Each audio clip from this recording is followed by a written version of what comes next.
On January 18, 2013, just before 10 a.m. Nothing could prepare the family for the nightmare that was about to unfold that morning. 48-year-old Joseph Canazaro had some unlikely visitors. The course of events that transpired that day would disrupt the usually peaceful and quiet neighborhood in Hilltown Township, Philadelphia, for years. Joseph Canazaro was planning on getting married. He was a businessman and a father to 2 kids. He rents a 4,000-square-foot house on a 10-acre plot in Hilltown Township. Joseph, a well-known figure in the Lansdale community, is involved in purchasing properties and was the owner of a bar in Hatfield. He operated several contracting companies and held mortgages on various properties. But Joseph Canazaro was struggling with debt.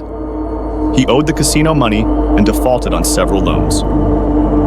Subsequently, he owed millions to creditors. In 2008, Joseph filed for bankruptcy. According to a 2023 release from the Bucks County District Attorney's Office, 2 men entered his home along the 300 block of Swartley Road. They gained access to the home through a first-floor window. Upon entry, they proceeded to the bedroom of Canazaro and his fiancée. In response to the intruders, a gun was drawn by the woman in the house, but she found herself outnumbered and outgunned. The would-be robbers used zip ties to bind their legs and restrain their hands behind them. Unfortunately, Canazaro's 12-year-old son was homesick at the time and suffered the same fate. He wasn't spared the trauma of the tragic home invasion. One suspect led Canazaro around the house, while the other stayed to watch the girlfriend and the son. But the situation got all too real for the fiancée. Shortly afterward, she was taken to another room, in which the suspect sexually assaulted her. The robbers reportedly ransacked the home, taking their valuable possessions. Before fleeing the scene, the 2 men took the woman and the boy down into the basement. They were instructed to wait for 2 hours, officials said. When the woman thought the coast was clear, she was able to free herself by climbing upstairs to the kitchen and cutting the zip ties with a pair of scissors. She did the same for the boy. Instantly, she noticed that the pickup was no longer in the driveway. Bucks County 911 officials received a call from a home on the 300 block of Swartley Road sometime after 10 a.m. The dispatcher tried to respond, but the caller was no longer on the line, according to the affidavit. A minute later, the dispatchers received another call from a nearby house. This time, officials were able to ascertain what was the emergency in the area. The woman on the line said she was calling from her neighbor's home as the cordless phone at her residence had died. She told dispatchers that 2 armed men broke into her home, took her family hostage, and possibly kidnapped her fiancé. She reported that the robbers made off with her fiancé's pickup truck and other things from the home. Shortly after freeing herself, she arrived at the neighbor's house with the boy and the family dog.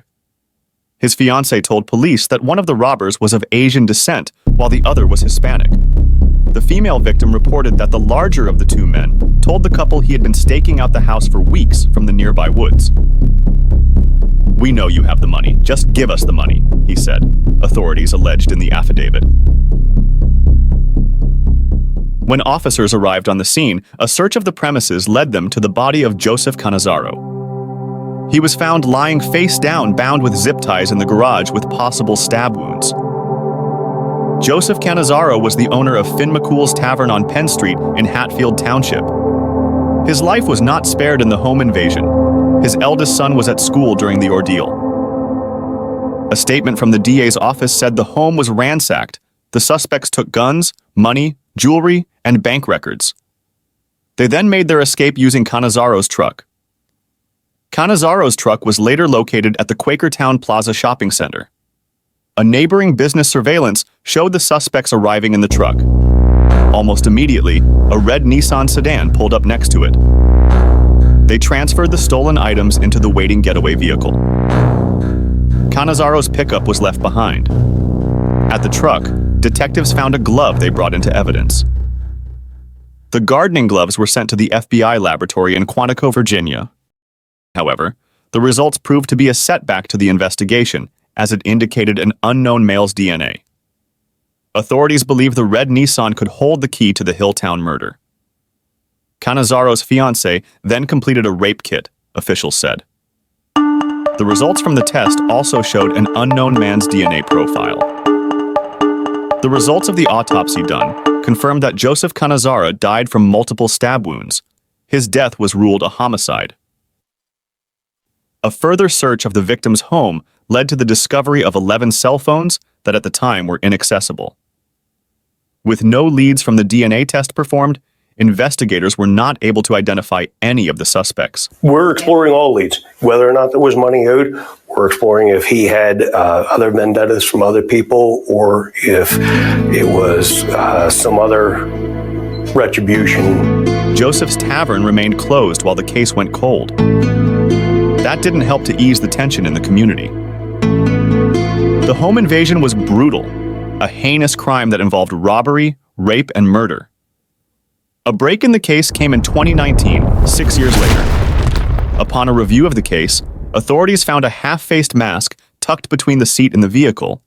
This was an item the girlfriend had initially described had been worn by the suspects during the robbery. Quantico found that the DNA in the mask was a possible match to Thomas Delgado of Philadelphia. The description given by the fiancé of her alleged rapist also matched the physical characteristics of Delgado, police said. With this information, authorities searched for a link between Canazaro and Delgado. They turned to the 11 phones they had into evidence. With new technology in September 2022, investigators were able to gain access to 8 of the phones in evidence. Detectives used records of Delgado's criminal history in Philadelphia to secure his address and phone number history in the hopes of comparing cellular information gathered from the phones. They were able to establish that Canazaro was targeted. His phone records appear to connect him and the suspect in 2011. Authorities discovered that between August and December 2011, the men made contact 6 times on one of the phones. On another phone, the two allegedly connected 40 times between June and November 2011, according to the affidavit. The nature of those calls was unknown. No motive was provided in the complaint. When investigators inquired if Thomas Delgado was familiar to the girlfriend, she told authorities that she did not know him. His DNA was also a match to the forensic evidence collected in the rape kit. Following a decade-long investigation by the Hilltown Township Police Department, U.S. Marshals arrested Thomas Delgado, aged 50, on January 10, 2024, on a warrant issued in December 2023. According to the affidavit, Thomas Delgado was still residing in the Philadelphia area. He was charged on Wednesday afternoon with felony counts of criminal homicide, kidnapping, rape, burglary, robbery, false imprisonment, theft by unlawful taking, receiving stolen property, and related conspiracy offenses. Online court records show Delgado is facing more than 30 charges. He was held without bail. It would be wrong to call this a cold case, District Attorney Jen Shorn said in a statement. These detectives have spent more than a decade seeking justice for these victims. Police have not identified a second suspect, and prosecutors said the investigation continues. The Hilltown Township Police spokesperson wrote that Delgado's arrest is only one piece of the puzzle. The investigation is ongoing. Delgado's next court appearance is a preliminary hearing on February 13th in front of Magisterial District Judge Regina Armitage. Today, the attorney of Canazaro's girlfriend said that she holds mixed feelings following the news of the arrest. Her ordinary life and the lives of Canazaro's kids were transformed into victims of a terrifying home invasion that day. They, along with the community and local law enforcement, had to grapple with the brutality for years.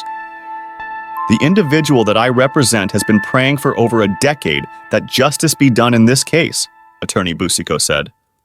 She's done her best to move on in life, but the events of that day will forever haunt her.